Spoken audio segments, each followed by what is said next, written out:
Hello listeners, today we'll discuss about that what should you expect from your preterm child in terms of development and growth.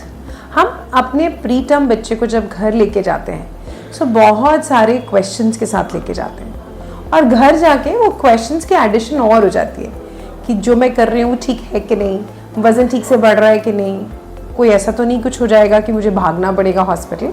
So in this video today I'll cover up few things and I hope that will be informative. मैं आपकी अपनी paediatrician doctor Prabhjeet, working at Healing Hospital Sector 34 Chandigarh. So first of all in terms of weight आपने बच्चे से क्या expect करना है. इसका मतलब कतई नहीं है कि आप घर में वेइंग स्केल रख लें. अंदाज़न हमारे पास जो वेट गेन होता है एक न्यूबॉर्न का घर पे जाने पे 20 to 30 ग्राम्स पर डे होता है. So on an average I am just telling. और इसको मेजर करने के लिए आपको एक वेइंग स्केल खरीदने की ज़रूरत नहीं है. बट जब भी आप अपने रेगुलर डॉक्टर के पास विजिट पे जा रहे हैं तो you should always have an estimate about this. तभी जब आप प्रीटर्म बेबी घर लेके आते हैं तो कुछ इनिशियल विजिट्स आपकी डॉक्टर के साथ ज़्यादा होती है एंड उसमें सबसे ज़्यादा इंपॉर्टेंट है आपका वेट गेन. अगर प्रॉपर वेट गेन नहीं हो रहा या आपको लग रहा है कि वेट गेन के लिए मैं क्या कर सकती हूँ, तो 1 फीड कराएं, 2 टाइमली फीड कराएं और 3 प्रॉपर फीड कराएं डिपेंडिंग अपॉन आपका बच्चा किस जेस्टेशन का घर आया है. मैंने ये क्या कहा, जेस्टेशन मीन्स अगर आपके बच्चे का डिस्चार्ज हुआ है और बच्चा अभी 2 किलो का नहीं है, समवेयर ऑन 1.8 या 2 kg का बेबी है, तो उसको आप स्पून फीड कराएंगे.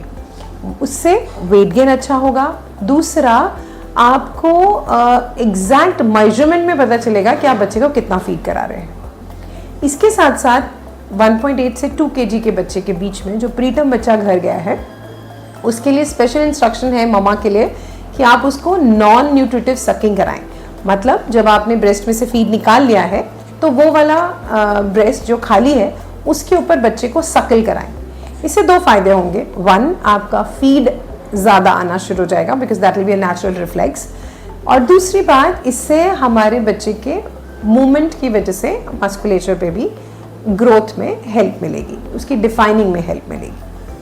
सो ये तो हुए फीड की टर्म्स में कि आप अपने बच्चे को प्रॉपर फीड कराएं. और अगर स्पून से करा रहे हैं तो मेक श्योर मिनिमम स्पिल होना चाहिए, जिसके लिए डेफिनेटली बिफोर डिस्चार्ज आपके डॉक्टर और आपका जो स्टाफ जो आपके बच्चे को मैनेज कर रहा था वो आपको ट्रेन करके ही घर भेजता है. अब बात करेंगे फीड्स के साथ साथ उनके सप्लीमेंट्स की. जो आपके डॉक्टर के प्रिस्क्राइब सप्लीमेंट्स हैं जो कि यूजुअली विटामिन D3, कैल्शियम और कुछ बच्चों में एक एडिशनल मेडिसिन कैपनिया, जिसको हम बच्चे जिनको 34 वीक से पहले घर भेज देते हैं या किसी कारण से उनको कैपनिया ज़्यादा लंबा चल रहा है तो कुछ ऐसे मेडिसिन, कुछ मल्टीविटामिन साथ में दिए जाते हैं, DHA दिया जा सकता है. तो ये सब कुछ ऐसे सप्लीमेंट्स होंगे जो आपके डॉक्टर ने प्रिस्क्राइब किए हैं, उनको रेगुलर बेसिस पे देना है और टाइमली स्पेस्ड देना है. ट्राई करें कि सारे के सारे सप्लीमेंट्स एक ही साथ मत डालें. एक फीड में एक ही सप्लीमेंट होना चाहिए. और कोई सप्लीमेंट अगर आपके लग रहा है कि किसी बार कोई ऐसी टाइमिंग सेटल हो गई है जिसमें 2 सप्लीमेंट्स की टर्न आ रही है तो ऐसा अवॉइड करें. Try to split the supplements in different feeds. This will help. आपकी फीड की एक्सेप्टेबिलिटी अच्छी हो जाएगी, फीड थिक ज़्यादा नहीं होगी बिकॉज ऑफ द सप्लीमेंट्स. जैसे कैल्शियम और विटामिन डी एक ही बार में डाल देंगे तो उससे फीड थिक हो जाएगी और बच्चा हो सकता है वो स्पिट कर दे. तो 1, एक तो फीड ठीक से नहीं जाएगी, दूसरा आपका सप्लीमेंट भी मिस हो जाएगा. प्रीटर्म बच्चे के लिए जो तीसरी की बहुत इंपॉर्टेंट चीज़ है वो है रेगुलर डॉक्टर विजिट्स. जैसे कि सबसे पहला पॉइंट बताया, हमारा वेट बहुत इंपॉर्टेंट है. वो वेट की मॉनिटरिंग के लिए हो सकता है आपको रेगुलरली डॉक्टर के पास जाना पड़े. एक सबसे ज़्यादा ज़रूरी बात जो मैं यहाँ बहुत एम्फेसाइज करना चाहूँगी और एक डेफिनेटिव इंफॉर्मेशन देना चाहूँगी वो है डेंजर साइंस. एक तो हुई रेगुलर विजिट्स, बट कुछ हैं डेंजर साइंस.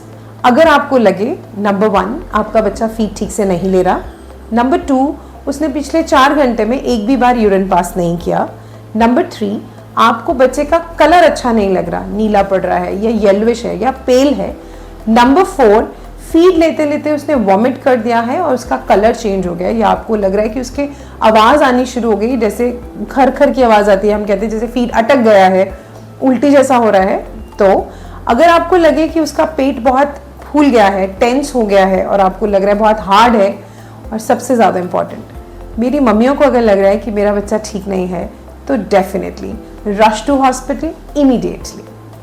आई होप ये 5 टिप्स आपके लिए काफ़ी हेल्पफुल रहेंगी अगर आपका बच्चा प्रीटर्म है और वो घर अभी अभी वापस आया है। फिर भी अगर आपकी कोई क्वेरी हो तो आप हमारे नीचे लिखे नंबर्स पे हमें मैसेज या फ़ोन कर सकते हैं। Thank you.